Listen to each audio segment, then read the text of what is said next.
Hello everyone, खमा गणित राम राम। मैं मनोज कुमार, एक बार फिर से स्वागत है आप सभी का धाकड़ के एकेडमी की ओर से। तो प्यारे बच्चों, लास्ट क्लास में हमने डिस्कस किया था अबाउट हाइपर कॉन्जुगेशन और आज की क्लास में हम स्टार्ट करने वाले हैं हमारे इंटरमीडिएट्स। जी हाँ, किसके बारे में हम डिस्कस करने वाले हैं? इंटरमीडिएट्स के बारे में हम डिस्कस करने वाले हैं। देखिए जो इंटरमीडिएट्स है वो कुछ इंटरमीडिएट जैसे कि कार्बोकेटाइंस, एनाइंस, कार्बेनाइंस, फ्री रेडिकल्स, आपके जो है बेंजाइल और कार्बीन्स और ये सारे के सारे क्या हैं आपके इंटरमीडिएट्स हैं। इनके बारे में हम धीरे धीरे एक एक करके इनकी जो प्रॉपर्टीज होती है उनको हम डिस्कस करेंगे। इनकी स्टेबिलिटी क्या होती है, किस प्रकार से इनमें स्टेबिलिटी आती है, तो वो सब कुछ है जो है हम यहाँ पर डिस्कस करने वाले हैं। आज का जो है हमारा इंटरमीडिएट वो है कार्बोकेटाइन। क्या है? कार्बोकेटाइन। जी हाँ, कार्बोकेटाइन। स्टार्ट करें। देखिए जो कार्बोकेटाइन है इसे हम क्या बोलते हैं? CH3+। यानी कि अगर कभी भी किसी स्पीसीज, कोई ऐसी कार्बनिक स्पीसीज जिसपे क्या हो, पॉजिटिव चार्ज प्रेजेंट हो, यानी कि अगर positive charge present on an carbon atom in organic compound. इसमें ऑर्गेनिक कंपाउंड में अगर कार्बन एटम पर कोई पॉजिटिव चार्ज प्रेजेंट हो तो उसे हम क्या बोलेंगे? कार्बोकेटाइन बोलेंगे। ठीक है, कार्बोकेटाइन्स क्या है समझ में आया कि अगर किसी कार्बनिक स्पीसीज में कार्बन पे अगर पॉजिटिव चार्ज प्रेजेंट होता है, कार्बन पे अगर पॉजिटिव चार्ज आ जाता है तो उसे हम क्या बोलेंगे? कार्बोकेटाइन। राइट। और ये है हमारा एक इंटरमीडिएट्स। यहाँ पे आप लिख लीजिए क्या? इंटरमीडिएट्स। इस टॉपिक को आज हमने स्टार्ट किया जिसमें हमने सबसे पहला जो कार्बोकेटाइन इंटरमीडिएट है उसके बारे में हम डिस्कस कर रहे हैं। तो जब अगर किसी कार्बन पे पॉजिटिव चार्ज प्रेजेंट होता है किसी ऑर्गेनिक कंपाउंड्स में तो उसे हम क्या बोलेंगे? कार्बोकेटाइन। यहाँ तक का क्लियर है? देखिए जो कार्बन है इसकी स्ट्रक्चर कैसी होती है? जो कार्बोकेटाइन है उसकी स्ट्रक्चर क्या होती है? देखिए जो कार्बन है इसकी टोटल वैलेंसी कितनी होती है? 4। अगर हम CH4 की बात करें तो इसकी स्ट्रक्चर क्या होती है? बिल्कुल क्या होगी? टेट्राहाइड्रल। लेकिन यहाँ पर क्या अभी इसका हाइब्रिडाइजेशन अगर हम देखें, अभी बाद में देखेंगे, पहले इसकी स्ट्रक्चर देखें। हाइब्रिडाइजेशन निकाले इसका CH3+, यानी कि यहाँ पे क्या sp2 हाइब्रिडाइजेशन है, निकाल के देखिएगा। यहाँ पे क्या है हमारे sp2 हाइब्रिडाइज्ड कार्बन। कौन? हमारे जो कार्बन है वो क्या है? sp2 हाइब्रिडाइज्ड कार्बन प्रेजेंट है। क्लियर है? तो इसकी स्ट्रक्चर क्या होने वाली है? यानी कि ये क्या होगा? Trigonal planar. क्या होने वाला है? ट्राइगोनल प्लेनर होने वाला है। इसका मतलब कार्बन, हाइड्रोजन, ये क्या है? हमारे कार्बोकेटाइन की स्ट्रक्चर है। ये हमारा है प्योर पी ऑर्बिटल। क्या है? प्योर पी ऑर्बिटल, जिसे हम क्या बोलेंगे? Vacant P orbital. राइट। ये पी ऑर्बिटल हमारे क्या है? वेकेंट है, जो कि सिग्मा बॉन्ड के क्या है? परपेंडिकुलर है। जो सिग्मा बॉन्ड है उसके क्या है? परपेंडिकुलर है। और ये हमारा कंपाउंड क्या है? एक प्लेनर है। क्या है? प्लेनर। तो हमारा जो कार्बोकेटाइन है वो क्या हो गया? प्लेनर। राइट। क्या हो गया हमारा? कार्बोकेटाइन एक प्लेनर स्पीसीज होती है। इसका मतलब, प्लेनर का मतलब कि अगर किसी भी स्पीसीज में सभी एटम्स एक ही प्लेन में प्रेजेंट हो तो उसे हम क्या बोलेंगे? प्लेनर बोलेंगे। ये क्या है हमारा? Trigonal planar. क्या है ये? ट्राइगोनल प्लेनर है। और जो सेंट्रल कार्बन है उसका क्या है? sp2 हाइब्रिडाइजेशन है। दैट मींस स्ट्रक्चर क्या होगी बच्चों इसकी? Trigonal planar. और स्ट्रक्चर आपको मेंशन करना है कि आपको किस तरह के जो ट्राइगोनल प्लेनर स्ट्रक्चर है वो कैसी हमें देखने को मिलती है। ओके, तो इसको साइड में आप बनाएंगे अपनी नोटबुक में। राइट। अच्छा, यहाँ तक का तो हो गया कि स्ट्रक्चर हमने यहाँ से निकाल ली। अब इसकी स्ट्रक्चर से ही हम क्या करने वाले हैं? पूरा का पूरा जो इसकी प्रॉपर्टी है वो देखने वाले हैं। इसको थोड़ा सा रफ कर दें ताकि हम सही से अच्छे से लिख सकें। ये डेफिनेशन आप लिख लीजिए। चलिए देखिए अभी हुआ क्या है? हमें इसकी स्ट्रक्चर मालूम चाहिए, किसकी, हमारा जो कार्बोकेटाइन है उसकी स्ट्रक्चर हमें मालूम चल चुकी है कि हमारा जो कार्बोकेटाइन है वो क्या है, प्लेनर है, प्लेनर है। सेंट्रल कार्बन जो है वो क्या है, sp2 हाइब्रिडाइज्ड कार्बन। ओके, जो सेंट्रल कार्बन है वो क्या है, sp2 हाइब्रिडाइज्ड कार्बन है। अगर यहाँ पे हम इलेक्ट्रॉन्स काउंट करें, क्या करें, कार्बन ये जो स्पीसीज है इस कार्बोकेटाइन में number of electrons, carbon number of electrons count करें, कार्बन के नंबर ऑफ इलेक्ट्रॉन्स काउंट करें, इसके ऑक्टेट कंप्लीट है या फिर नहीं है वो चेक करना है। देखिए यहाँ से कितने हैं, 2 इलेक्ट्रॉन्स यहाँ से और 2 इलेक्ट्रॉन्स यहाँ से, यानी कि टोटल 6 इलेक्ट्रॉन्स है, टोटल 6 इलेक्ट्रॉन। जो कार्बोकेटाइन है वो क्या है, हमारे 6 इलेक्ट्रॉन स्पीसीज है, राइट। तो हमारी कार्बोकेटाइन क्या हो गई, 6 इलेक्ट्रॉन स्पीसीज हो गई। यहाँ तक क्लियर है। चलिए, अगर 6 इलेक्ट्रॉन्स प्रेजेंट है in outermost orbital, then octet complete है या फिर अनकंप्लीट है, अनकंप्लीट है, राइट, अनकंप्लीट यहीं से निकल रहा है। ओके, एक और खास बात कि अगर 6 इलेक्ट्रॉन्स प्रेजेंट है या फिर यहाँ देखें कि अगर किसी भी स्पीसीज पे पॉजिटिव चार्ज प्रेजेंट होता है, दैट मीन्स वो स्पीसीज हमारी क्या है, इलेक्ट्रॉन डेफिशिएंट, यानी कि हमारा कार्बोकेटाइन क्या हुआ, इलेक्ट्रॉन डेफिशिएंट। तो carbocation is a electron deficient species. अगर कोई भी स्पीसीज इलेक्ट्रॉन डेफिशिएंट स्पीसीज है, दैट मीन्स वो एक्ट करती है एज ए इलेक्ट्रोफाइल। याद करो वो जमाना जब हमने इलेक्ट्रोफाइल पढ़े थे, राइट। तो अगर कोई भी स्पीसीज इलेक्ट्रॉन डेफिशिएंट है तो एक्ट एज ए इलेक्ट्रोफाइल, क्योंकि इसके पास इलेक्ट्रॉन्स की कमी है तो ये चाहेगा कि मुझे कहीं ना कहीं से इलेक्ट्रॉन्स मिले। और इलेक्ट्रॉन्स कहाँ से मिलेंगे इसको, एक इलेक्ट्रॉन रिच स्पीसीज, या तो वो न्यूक्लियोफाइल हो सकता है या फिर बेस, दोनों में से कोई भी हो सकता है, जो कि क्या करने वाला है, इसको इलेक्ट्रॉन्स देने वाला है, राइट। तो हमारा जो कार्बोकेटाइन है वो एक्ट कर सकता है एज ए इलेक्ट्रोफाइल। यहाँ तक का क्लियर है बच्चों, अरे हाँ या ना। देखिए, ओके, जो sp2 हाइब्रिडाइजेशन है, हमारा ये जो ट्राइगोनल प्लेनर है, ट्राइगोनल प्लेनर स्ट्रक्चर है, इसमें अगर हम sp2 हाइब्रिडाइजेशन में अगर हम बॉन्ड एंगल देखें तो कितना आता है, बॉन्ड एंगल। तो बॉन्ड एंगल बच्चों यहाँ पे कितना होगा, 120 डिग्री सेंटीग्रेड। 120 डिग्री क्या होगा इसका एंगल, नॉट सेंटीग्रेड। यहाँ पे क्या होगा, 120 डिग्री क्या होगा इसका एंगल होने वाला है, राइट। क्या होने वाला है इसका, 120 डिग्री एंगल होने वाला है। यानी कि इस सिग्मा बॉन्ड और इस सिग्मा बॉन्ड के बीच में कितना एंगल होगा, 120 डिग्री। इन दोनों के बीच में भी कितना होगा, 120 डिग्री। और इन दोनों के बीच में भी कितना होगा, 120 डिग्री का एंगल होने वाला है। क्लियर है यहाँ तक का। चलिए, ये एंगल बहुत काम में आने वाला है, यहाँ से कॉन्सेप्ट निकालेंगे हम आगे, थोड़ा सा आगे। पहले इसकी जनरल प्रॉपर्टीज को डिस्कस कर लेते हैं। तो ये चीज ध्यान रखना है कि जो कार्बोकेटाइन है वो ट्राइगोनल प्लेनर होता है, sp2 हाइब्रिडाइज्ड होता है, और उसका जो बॉन्ड एंगल है 120 डिग्री होता है। तो कार्बोकेटाइन के लिए नेसेसरी है कि उसका एंगल कितना हो, 120 डिग्री। अगर इससे कम एंगल मिलता है तो हमारा कार्बोकेटाइन अनस्टेबल होगा। अगर 120 डिग्री एंगल हमारे कार्बोकेटाइन को मिल जाता है तो हमारा कार्बोकेटाइन स्टेबल स्पीसीज होगी, स्टेबल कार्बोकेटाइनिक स्पीसीज होगी। क्लियर है यहाँ तक का, यहाँ तक का क्लियर है, कोई दिक्कत नहीं है। तो चले फिर आगे। ओके, तो बॉन्ड एंगल भी हमने निकालना सीख लिया। तो बॉन्ड एंगल कितना है, 120 डिग्री है, हाइब्रिडाइजेशन है sp2।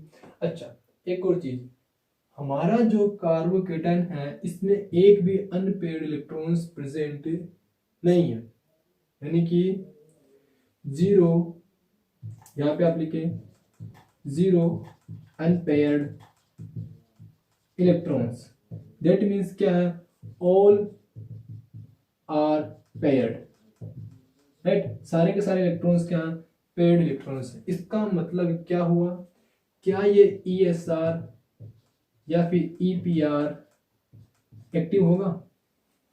ESR या फिर EPR एक्टिव होगा? बिल्कुल नहीं होगा। ESR एक्टिव, अगर कोई भी कंपाउंड ESR एक्टिव है, दैट मीन्स उसमें at least one unpaired electron present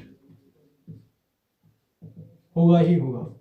okay, तो ESR एक्टिव या फिर EPR, या तो आप ESR बोल दो या फिर EPR बोल दो, EPR बोल दो, दोनों एक ही बात है, कोई डिफरेंट नहीं। ESR की फुल फॉर्म है electron spin resonance, electron ESR, इसका मतलब है इलेक्ट्रॉन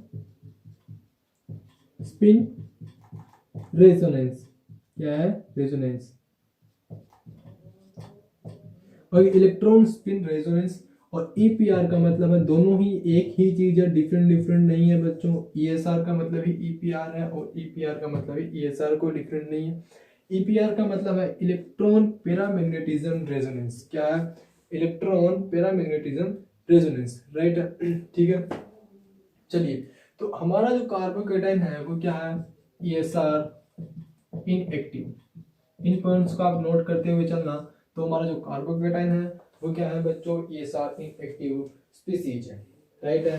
यहाँ तक का क्लियर है? तो यहाँ तक फटाफट कीजिए। तो ये है हमारी कार्बोकेटाइन की कुछ जनरल प्रॉपर्टीज, जो कि बहुत ज्यादा, मतलब ये नहीं है कि बस रट्टा मारने वाली चीजें होती है, बहुत ज्यादा ऐसा कुछ है नहीं। तो स्ट्रक्चर अगर अपने को पता है तो हम पॉइंट्स निकाल करके फटाफट से जो इसकी स्ट्रक्चर्स के, जो इसकी स्ट्रक्चर से हम क्या कर सकते हैं, इसकी प्रॉपर्टीज को डिटरमाइन कर सकते हैं, प्रॉपर्टीज को निकाल सकते हैं। तो कोई ज्यादा वो बहुत ज्यादा मतलब कि रट्टाफिकेशन वाली चीज नहीं है कि मतलब आप काफी प्रेशराइज हो कि अरे नहीं यार याद करना पड़ेगा खतरनाक तरीके से, तो ऐसा कुछ भी नहीं है, काफी आसान है। क्लियर है तक का? स्क्रीनशॉट लीजिए, फिर इसको क्लियर करते हैं और हम देखते हैं कुछ स्टेबिलिटी का ऑर्डर और फिर करेंगे इसके कुछ क्वेश्चंस, राइट? फटाफट से कीजिए। देखिए, एक स्टेबिलिटी का ऑर्डर अभी मैं आपको यहाँ पर नोट करवा रहा हूं, उसको अच्छे से लर्न कर लेना। क्या कर लेना? उसको लर्न कर लेना। स्टेबिलिटी का ऑर्डर है, जिसे हम आगे कार्बोकेटाइन की जो स्टेबिलिटी है उसको डिटरमाइन करने के लिए देखने वाले हैं। देखिए, सबसे ज्यादा स्टेबल होते हैं एरोमेटिक कंपाउंड्स। क्या होते हैं? Aromatic compounds, right? अगर एरोमेटिक कंपाउंड्स हैं तो सबसे ज्यादा स्टेबल होने वाला है, ठीक है? यानी कि अगर कोई कार्बोकेटाइन है, जैसे जस्ट सपोज ये है CH2+, अगर कोई कार्बोकेटाइन एरोमेटिक सिस्टम से जुड़ा हुआ है तो वो सबसे ज्यादा स्टेबल होने वाला है, ठीक है? देखिए, एरोमेटिक कंपाउंड्स सबसे ज्यादा स्टेबल होते हैं, ठीक है? उसके बाद सिस्टम में स्टेबिलिटी आती है मीजोमेरिक इफेक्ट। किससे? Mesomeric effect, okay? किससे आती है? मीजोमेरिक इफेक्ट की वजह से। देन आती है हाइपर कॉन्जुगेशन। किसकी वजह से? Hyper conjugation, right? और सबसे कम स्टेबिलिटी आती है हमारे सिस्टम में इंडक्टिव इफेक्ट। किसकी वजह से? Inductive effect, right? ये स्टेबिलिटी का ऑर्डर आपको लर्न करना है, आपको याद करना है। एरोमेटिक कंपाउंड्स की वजह से सबसे ज्यादा स्टेबिलिटी आती है, फिर मीजोमेरिक इफेक्ट की वजह से, फिर हाइपर कॉन्जुगेशन की वजह से, और फिर इंडक्टिव इफेक्ट की वजह से सिस्टम में सबसे कम स्टेबिलिटी आती है। क्लियर है यहाँ तक का? इतना सा आप नोट करें, फिर चलते हैं कुछ इसके एग्जांपल्स। तो अब ना हम कुछ कार्बोकेटाइन्स के एग्जांपल्स यहाँ पे मैं आपको लिख देता हूँ, फिर हम सभी एग्जांपल्स को एक साथ सॉल्व करेंगे। ये है आज की प्रॉब्लम्स, इनको आपको सॉल्व करना। ये सारी की सारी, इनको आपको increasing order of stability of the carbocation के बेसिस पे आपको क्या करना है? इंक्रीज करना। इनकी स्टेबिलिटी के बेसिस पे आपको इनको इंक्रीज करना है कि सबसे ज्यादा स्टेबिलिटी किस कार्बोकेटाइन की होने वाली है, राइट? तो पहले आप इसको करने की कोशिश करें, आप वीडियो को पॉज कर दें, फिर इन सभी को सोल्व करें एक बार के लिए। अगर नहीं होता तो फिर हम यहाँ पर कर ही रहे हैं, ठीक है? तो पहले वीडियो को पॉज करना है, देन फिर आपको पहले सोल्व करने हैं, फिर आपको वीडियो को स्टार्ट करना। पता चलेगा कि आप कहाँ पर किस तरीके से मिस्टेक्स कर रहे हैं। ओके, देखिए, सबसे पहला क्वेश्चन है कि CH2+ OH, ठीक है? हमारी एक स्पीसीज ये है, एक ये है और एक ये है, राइट? अभी यहाँ पर देखिए हो क्या रहा है। देखिए कार्बोकेटाइन की नेक्स्ट वाले पे क्या है, OH है, यहाँ पे है NO2। देखिए जो OH है वो क्या करता है हमारा, क्या ये अपना lone pair of electrons donate कर सकता है, तो बिल्कुल कर सकता है। दैट मीन्स ये हमारा क्या कर रहा है, प्लस एम इफेक्ट को शो कर रहा है, कौन, OH। और NO2 क्या कर रहा है बच्चों, माइनस एम इफेक्ट को, राइट, NO2 क्या कर रहा है यहाँ पर, माइनस एम इफेक्ट अप्लाई कर रहा है। ओके, यहाँ पर जो CH3 है वो क्या कर रहा है। ओके, अभी आप सबसे पहले मैक्सिमम स्टूडेंट्स का, बच्चों जो मैक्सिमम बच्चे हैं उनका माइंड यही स्ट्राइक करने वाला है कि ये प्लस आई इफेक्ट शो कर रहा है, बिल्कुल कर रहा है, कोई बात नहीं है।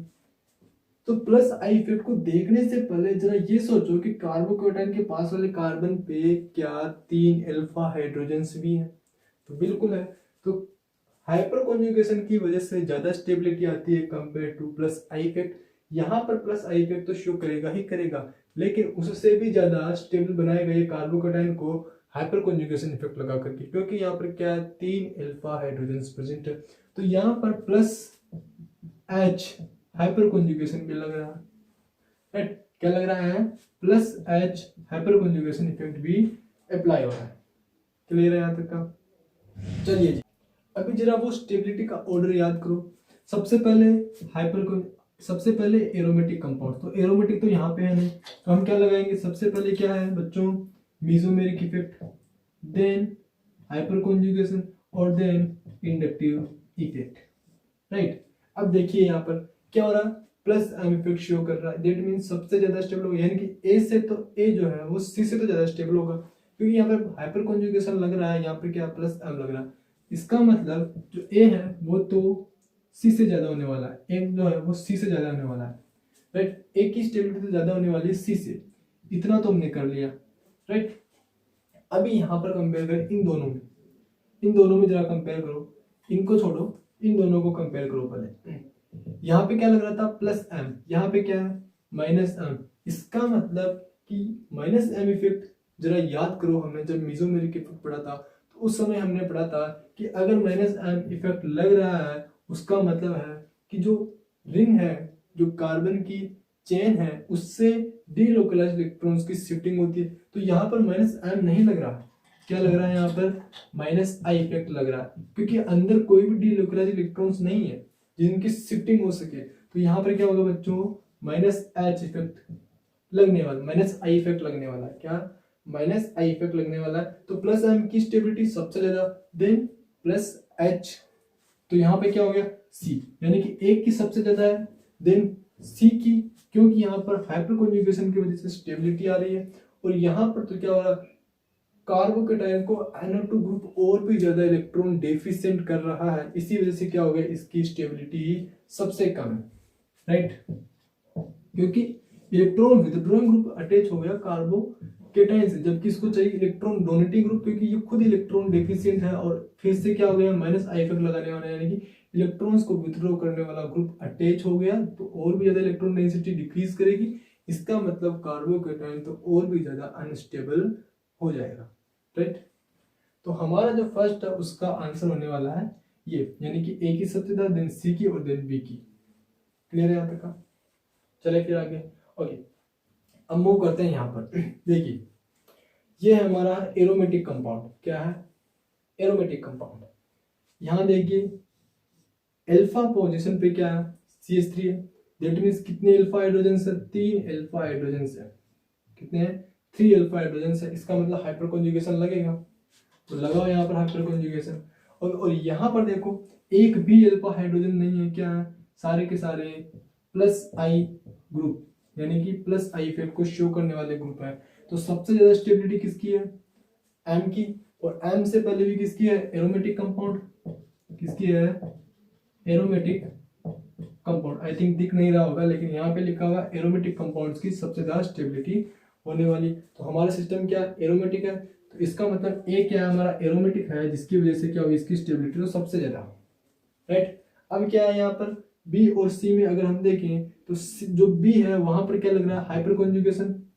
जो बी है यहाँ पर क्या लग रहा है बच्चों, इसको रफ कर देते हैं ऊपर वाले को, क्योंकि ये हमारा हो चुका है। इसका आंसर भी मैं रफ करने वाला हूँ, फटाफट इसको नोट कर लीजिए। जैसे जैसे हम करते चलेंगे वैसे वैसे मैं रफ करने वाला हूँ, ठीक है। कर दे फिर, चलिए ओके। अब जो फर्स्ट है उसका तो आंसर निकला था अपने ए सी एंड बी, ये तो हमारा फर्स्ट का आंसर निकला। यहाँ देखो इसमें क्या है, 3 अल्फा हाइड्रोजन से, यानी कि यहाँ पर क्या लगने वाला है, हाइपर कॉन्जुगेशन। क्या लगने वाला बच्चों, यहाँ पर लगने वाला है हमारे हाइपर कॉन्जुगेशन, राइट। तो हाइपर कॉन्जुगेशन की स्टेबिलिटी ज्यादा होती है प्लस आई इफेक्ट से। तो यहाँ पर क्या आने वाला है, ए के बाद आने वाला है बी और बी के बाद आने वाला है सी। तो ये है हमारा स्टेबिलिटी का ऑर्डर। किसी का गलत हुआ तो चेंज कर लें, हमारा आंसर ये होने वाला, ठीक है। चलिए फिर आगे रफ कर दें इसको, चलिए फटाफट से इसको लिख लीजिए, रफ कर देते हैं। चलिए तो हमारा इसका जो सेकंड है उसका आंसर क्या है बच्चों, A B C. Question number 2 आया, उसका आंसर आया हमारे पास ए बी एंड सी। इसको नोट कर लीजिए। अभी देखिए हुआ क्या है, यहां देखिए इसमें क्या हो रहा है, ये अपने लोन पर इलेक्ट्रॉन्स दे सकता है, इसका मतलब क्या हुआ, प्लस एम इफेक्ट शो हुआ। इस वाले स्पीसीज में क्या हुआ, प्लस एम इफेक्ट शो हुआ। नाइट्रोजन भी अपने लोन पर इलेक्ट्रॉन्स दे सकता है, यानी कि यहाँ पर भी प्लस एम शो हुआ है। इसका मतलब फ्लोरीन भी अपना lone pair of electrons they सकता है, इसका मतलब यहाँ पर भी प्लस एम इफेक्ट शो हुआ है। और सल्फर भी क्या है, lone pair of electrons they सकता है, क्या दे सकता है, नहीं। देखिए डी लोकलाइजेशन जो है अभी दिखेंगे, इस वाले केस को भी हम देखेंगे। देखिए होता क्या है, यहाँ पर देखिए इन सभी में अगर हम देखें तो ऑक्सीजन और सल्फर ये भी हमारे क्या है 2p, और ये भी है हमारा 2p ऑर्बिटल, यानी कि 2p की ओवरलैपिंग क्या होती है, इफेक्टिव होती है। अरे हाँ या ना, तो ये भी क्या है हमारा 2p और ये भी है हमारा 2p। सिमिलरली ये भी 2p है और ये भी 2p है। इन सभी में क्या है 2p ओवरलैपिंग हो रही है।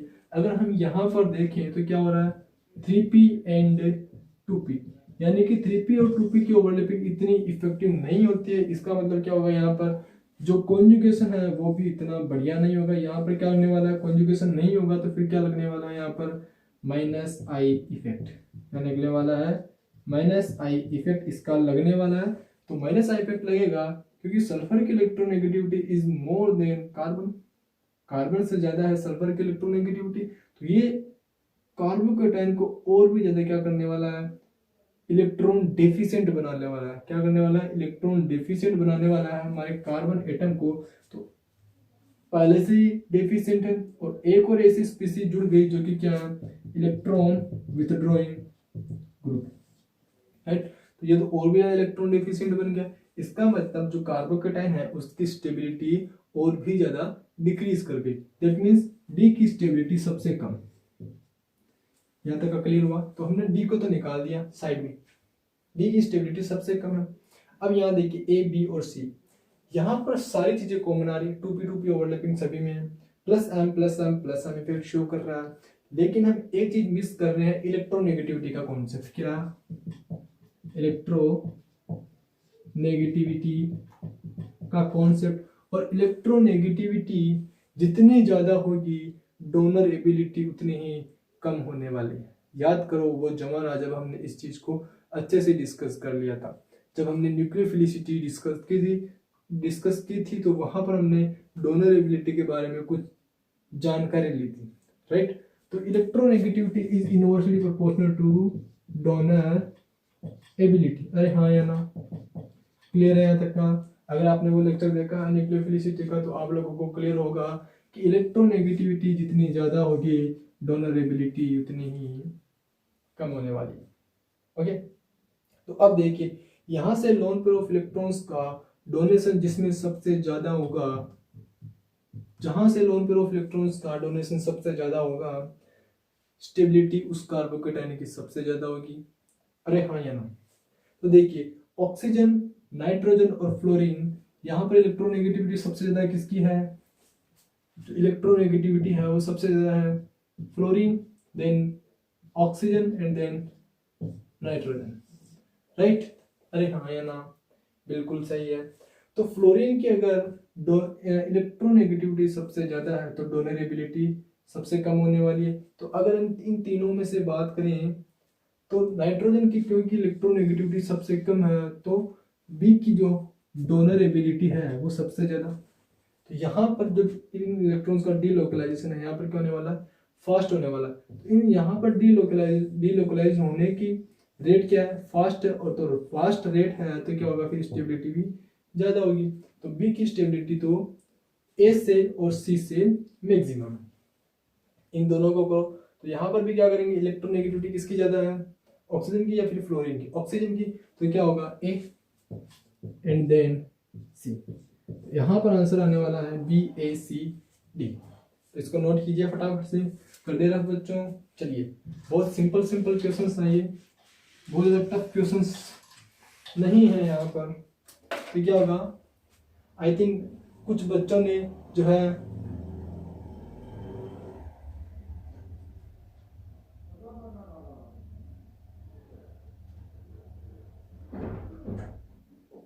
ऐसा किया होगा कि उन्होंने डी को पहले लगा दिया। क्या किया उन्होंने, डी, बी, ए और सी, कुछ ऐसा ऑर्डर कर दिया होगा।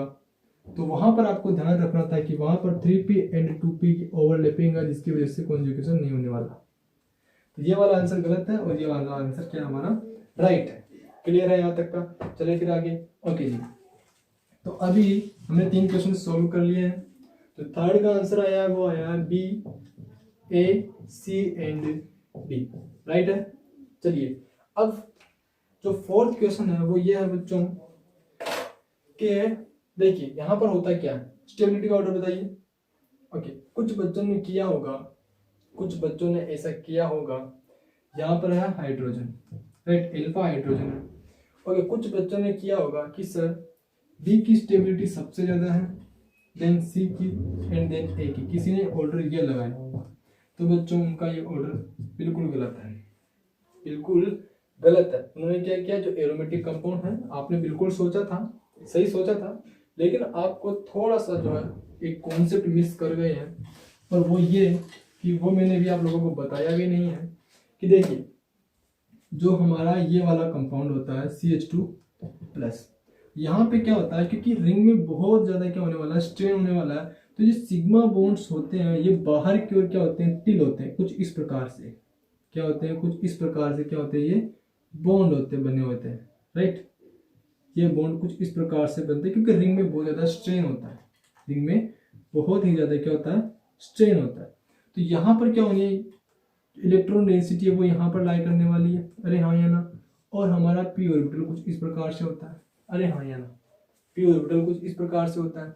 तो होता क्या है यहाँ पर, क्योंकि देखिए जो साइक्लोप्रोपेन है, जो साइक्लोप्रोपेन है, अंदर की ओर एंगल कितना है, 60 डिग्री, एंगल अंदर की ओर एंगल कितना है बच्चों, 60 डिग्री। और अगर एंगल अंदर की ओर 60 डिग्री है तो मुझे बताइए जो एस करेक्टर है, s character is directly proportional to angle, है ना। एंगल जितना ज्यादा होगा एस करेक्टर उतना ही ज्यादा होगा, ये भी हमने पहले डिस्कस कर लिया। और एस करेक्टर, क्योंकि एस ऑर्बिटल में उपस्थित इलेक्ट्रॉन्स न्यूक्लियस के सबसे ज्यादा पास होते हैं, तो फोर्सफुली अट्रैक्ट रहेंगे न्यूक्लियस के साथ, दैट मींस उसका डोनेशन उतना आसानी से नहीं हो पाएगा। जरा ऐसा समझिए कि ये हमारा न्यूक्लियस है, ये हमारा एस ऑर्बिटल है, अगर एस करेक्टर सबसे ज्यादा है तो इलेक्ट्रॉन्स क्या होंगे, न्यूक्लियस के ज्यादा पास रहने वाले हैं, और न्यूक्लियस के ज्यादा पास रहने वाले हैं तो ये क्या करेंगे, न्यूक्लियस और इलेक्ट्रॉन्स के बीच में ज्यादा अट्रैक्शन फोर्स होगा, दैट मींस इनका डोनेशन इतना आसान नहीं होने वाला। इसका मतलब क्या हुआ कि डोनेशन, जो डोनर एबिलिटी है वो क्या हो जाती है, डिक्रीज कर जाती है एस करेक्टर के इंक्रीज करने की वजह से। अरे हाँ या ना, क्लियर है। ओके, तो बाहर की ओर क्या है, एस करेक्टर ज्यादा है क्योंकि एंगल बाहर की ओर ज्यादा है, लेकिन जो अंदर है क्योंकि 60 डिग्री एंगल है, अंदर 60 डिग्री एंगल है, तो यहाँ पर क्या होने वाला है, इन बॉन्ड्स में सबसे ज्यादा अगर एंगल बाहर की ओर है तो बाहर की ओर एस करेक्टर होने वाला है, लेकिन क्योंकि अंदर एंगल कम है तो एस करेक्टर कम होगा। इसका मतलब पी करेक्टर इंक्रीज करने वाला है, इसका मतलब क्या हुआ, पी करेक्टर इंक्रीज करेगा, और पी करेक्टर अगर इंक्रीज करता है तो वहां से इलेक्ट्रॉन का डोनेशन आसान होता है।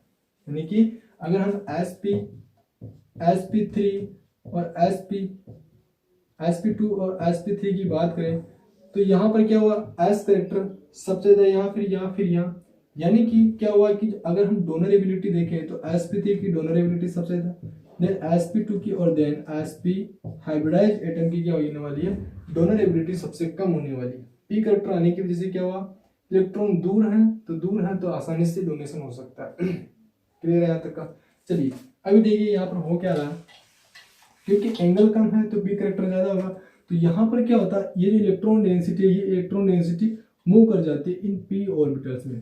किसमें, इन p ऑर्बिटल्स में, जिससे क्या होगा, ये पॉजिटिव चार्ज डिक्रीज करेगा, पॉजिटिव चार्ज क्या होगा, डिक्रीज करेगा, क्योंकि इलेक्ट्रॉन डेंसिटी सीधे जो है p ऑर्बिटल से क्या हो रही है, sp जो p करेक्टर वाले बॉन्ड्स है वहां से क्या हो रही है, इलेक्ट्रॉन डेंसिटी मूव हो रही है। किसमें, वेकेंट p ऑर्बिटल में, किसके, कार्बोकेटाइन के। तो यहाँ पर क्या होने वाली है, स्टेबिलिटी सबसे ज्यादा होने वाली है। ठीक है, तो यहाँ पर जो साइक्लोप्रोपेन है, साइक्लोप्रोपेन वाला कार्बोकेटाइन है, इसकी स्टेबिलिटी सबसे ज्यादा होने वाली। ठीक है, तो C की स्टेबिलिटी सबसे ज्यादा, देन ये एरोमेटिक कंपाउंड्स हो गया, तो B की और देन A की। क्लियर है यहाँ तक का। तो ये है हमारा स्टेबिलिटी का ऑर्डर। तो फोर्थ में हमारे पास आंसर आया है C, B एंड A। यहाँ तक का क्लियर है। चलिए अब लास्ट क्वेश्चन हम सोल्व करते हैं। अब लास्ट क्वेश्चन हम सोल्व करते हैं कुछ ऐसा। देखिए इसमें देखिए यहाँ कोई भी फंक्शनल ग्रुप नहीं है, चलो ठीक है, एरोमेटिक होने की वजह से स्टेबिलिटी आने वाली है। यहाँ भी एरोमेटिक है, यहाँ भी एरोमेटिक है और यहाँ पर भी एरोमेटिक है। डिपेंड करेगा इनके फंक्शनल ग्रुप पे। किस पे, फंक्शनल ग्रुप। देखिए हमारा जो OCH3 है, ये हमने पढ़ा था कि प्लस M इफेक्ट भी शो करता है और माइनस I इफेक्ट भी शो करता है, और M मेसोमेरिक इफेक्ट ज्यादा इफेक्टिव होता है than minus I effect. Right, तो देखिए जो ये है हमारा कौन, OCH3, ये प्लस M इफेक्ट शो करने वाला है और माइनस I इफेक्ट भी शो करेगा। ये CH3 जो है ये क्या करेगा, यहाँ प्लस M इफेक्ट शो नहीं होगा, यहाँ सिर्फ और सिर्फ क्या होगा, minus I effect he show होने वाला है। राइट, क्या होने वाला है, सिर्फ और सिर्फ minus I effect he show होने वाला है। क्लियर है यहाँ तक का। अरे हाँ या ना, इसको आप ऐसे लिख लीजिए ताकि आपको कुछ प्रॉब्लम ना आए OCH3, क्योंकि ये लोन पेयर ऑफ इलेक्ट्रॉन्स यहाँ जाने वाले और यहाँ पे आने वाले हैं। ठीक है, तो प्लस M इफेक्ट और माइनस I इफेक्ट शो करेगा। मेटा पोजीशन पे सिर्फ और सिर्फ minus I effect he show होने वाला है। यहाँ पर जरा देखें तो यहाँ पर भी क्या होने वाला, प्लस M और माइनस I इफेक्ट शो होने वाला। यहाँ माइनस M जो प्लस M इफेक्ट है ये OCH3 शो नहीं करने वाला।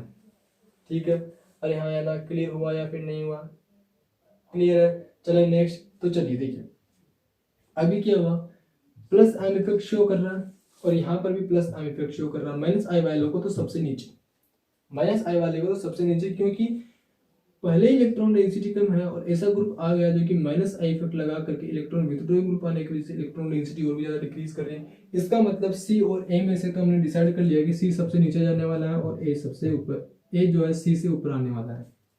क्लियर है, यानी कि ये दो तो हमने निकाल लिए। अब इन दोनों की बात करते हैं। सॉरी ये नहीं निकाला, इन ये वाला और ये वाला क्लियर हो चुका है। अब B और C में से हमें डिसाइड करना है। देखिए प्लस M और प्लस M तो दोनों में ही कॉमन है, तो यहां से तो प्लस M इफेक्ट से तो नहीं निकलने वाला। हाँ इतना आइडिया हम लगा सकते हैं प्लस M से कि A और C से ज्यादा होने वाला है, A और C से B और D ज्यादा होने वाले हैं, यानी कि ज्यादा स्टेबल होने वाले हैं। इतना आइडिया हम लगा सकते हैं, लेकिन एक आंसर नहीं निकाल सकते। तो कहाँ करेंगे, देखिए माइनस I इफेक्ट, क्योंकि प्लस M ना, क्योंकि प्लस M जब हमने मेसोमेरिक इफेक्ट पढ़ा था तो वहां पर मैंने आपको डिस्कस करवाया था कि मेसोमेरिक इफेक्ट डिस्टेंस डिपेंडेंट नहीं होता है और इंडक्टिव इफेक्ट डिस्टेंस डिपेंडेंट होता है, यानी कि डिस्टेंस पे डिपेंड करता है इंडक्टिव इफेक्ट, और मेसोमेरिक इफेक्ट कभी भी डिस्टेंस पे डिपेंड नहीं करता है। राइट, तो देखिए होगा क्या यहाँ पर, ये क्या है, OCH3 ज्यादा पास है CH2 के, यानी कि इंडक्टिव इफेक्ट ज्यादा लगने वाला है यहाँ पर।